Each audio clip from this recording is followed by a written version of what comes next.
not sure how much to read into the news that Sevilla are interested in Pablo Fornals. For the record, Fornals, as I understand it, has a year left on his contract. I couldn't tell you if there is an option to extend or anything else. But there does appear to be genuine interest from Sevilla. This conflicts with some stories that I have heard in recent days that Sevilla need to sell Youssef En-Nesyri because they're strapped for a bit of cash. They need money. So I find it difficult to believe that they need money just to balance the books, not need money to buy players, need money to balance the books. A lot of the European clubs at the moment are a little bit of financial strife, really. What I find it hard to believe is if that's the case and they're going to have sort of £15-20 million to spend on Pablo Fornals. I think you've got to separate this into two separate things. What it means for the player and what it means for West Ham. How do I feel about it and how might the player feel about it? Because on the surface, I can think of no good reason whatsoever to sell Pablo Fornals. He's just been a wonderful servant to the club. You don't really sign too many players who absolutely buy into the ethos of the club.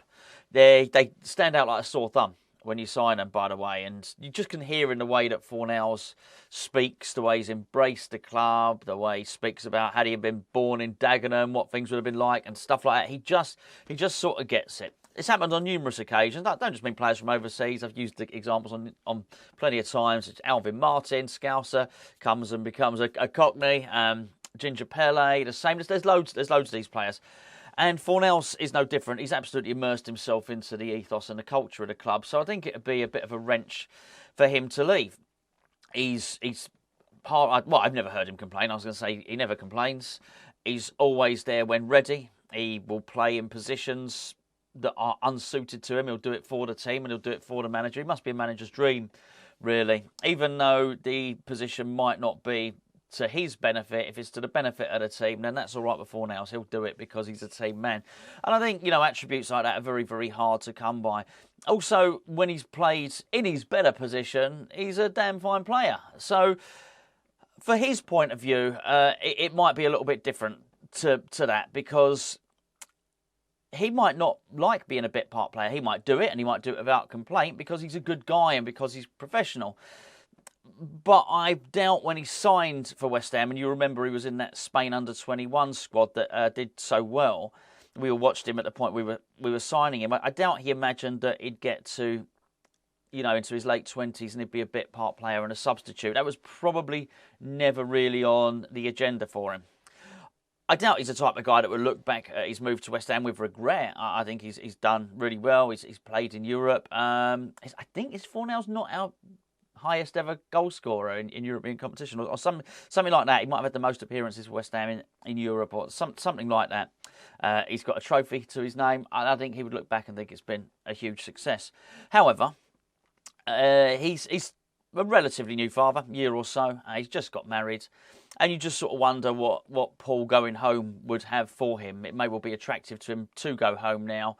And he's still got a long way left to go. A lot of these players, Fornals ain't fast. And a lot of these players who have never been blessed with pace have to get other strings to their bow. So they tend to go on a little bit longer, actually. So, I don't want to talk about Fornals like he's at the end of his career. Highly likely that Fornals has another 6-7 years, playing in the top division in Europe. So it's a big decision for him now. It really is. I think the question is, for us, do we think Fornals would sign a contract extension? I'm not so sure he would, because I'm not sure I would in his situation. It's quite clear the way West Ham are going. Look at the players we're signing now. We were trying to sign Mohamed Kudus, obviously from Ajax at the moment. I think if I was Fornals, I'd probably be looking at it and think, actually, the writing's on the wall here. I'm going to play probably less than I even played last season. The Jesse Lingard situation has muddied the water. That there's absolutely no doubt about that at all. I think if I was Fornals, as much as you could say Fornals is one of the manager's favourites, and I think he is, but not to the level that Jesse Lingard was. It's quite funny because when I make the thumbnails, but to try and make the pictures for the start of each video for when they pop up on YouTube. I'll often do a little search on the internet, and when I searched up David Moyes and Jesse Lingard for the video I did the other day, there were just so many pictures. Put it in there, David Moyes, put it in Google, David Moyes, Lingard, and click on images. There are so many pictures of David Moyes cuddling Jesse Lingard. And honestly, if I was his wife, I'd be getting a bit jealous. Apparently, I don't know how true this is, but Lingard had an apartment in Canary Wharf right next to David Moyes' as well. So it's a little bit of a funny one. I just think Fornals will probably be looking at that thinking, okay, look, if Jesse signs, and it looks increasingly like he is going to sign, then that's one other opportunity for me to get into the team gone. That situation where we have with that attacking midfielder role, maybe where Paqueta is withdrawn early or whatever, you now think that position might go to Fornals, but I think the moment we sign Lingard, he becomes sort of the second choice attacking midfielder after Lucas Paqueta. Sound like Shaka Khan then, didn't I? And I think I'll be probably looking at it and thinking, okay, well, I might get shifted out onto the left wing again, which, I don't think helps him. I don't think it helps West Ham because I don't think he's very good out there, and I think it's an area that West Ham need to look at anyway. So it would not surprise me if in the next, we've got, a week left in the transfer window. It would not surprise me if West Ham signed a player that can play on the left wing, which would knock him even further down the pecking order. I just from those points of view, he's going to be knocked down the pecking order an awful lot, really, isn't he? So I wouldn't blame him for going. So I think they're two separate things. I want him to go, no. Would I blame him for going? No. I'm not sure how much truth there is in it because of this story about Sevilla. You don't see a lot of the sort of... It's funny to talk about Sevilla as a lesser Spanish club because they're really not. They've got such a wonderful reputation in Europe, haven't they, over recent years? That they're, aside from the big three in Spain, you look at them as the next one down, if you like. So it's a bit weird that they would be in financial strife, but a lot of the clubs that are not the big three in Spain don't seem to spend a shed load of money. So whilst for us, for West Ham, 20 million is not an awful lot of money. In fact, for any Premier League team, it's not an awful lot of money. Then for a Spanish team to find that, it's going to be really, really difficult. So I'm not sure if it happens.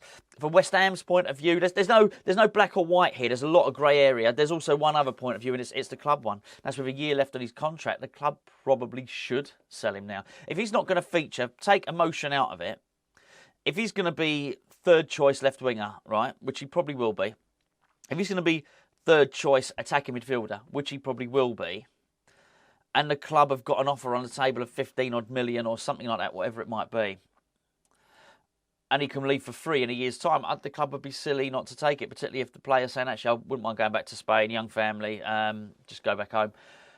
You can sort of understand it. I do think it'd be a massive shame, and it's something that probably never occurred to me at the start of the window. In fact, never crossed my mind. Not once did I ever think that come the end of the transfer window, we might be in a position where we're swapping Pablo Fornals for Jesse Lingard. I did make a joke. at the start of the window and said, hey, I'm sure we'll be back in for Lingard again. But it was a joke. I did not mean it at all. I just thought, well, there's just no way, bearing in mind what happened last season with Nottingham Forest and everything else. There's just no way that West Ham would dare sign Jesse Lingard. But there you go. It appears to be happening. It looks like we're signing Jesse Lingard. But what does that mean for Pablo Fornals? I think it might be the final thing that pushes Pablo Fornals out of the West Ham door. And I tell you what, it will actually be a bit of a sad day because I think he's been a quite remarkable servant. He had a bit of a dip in form when he had his child, and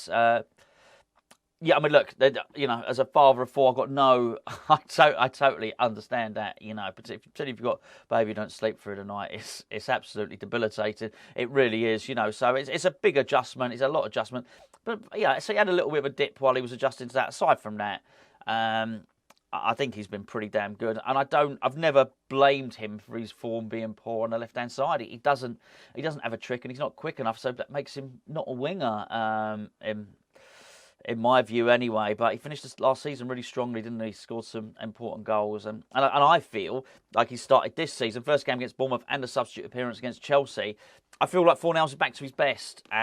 So, yeah, it would be with a heavy heart that maybe he would move on, because he is a bit of a fan's favourite. But there you go. It looks like West Ham are moving forward without Pablo Fornals and with Jesse Lingard.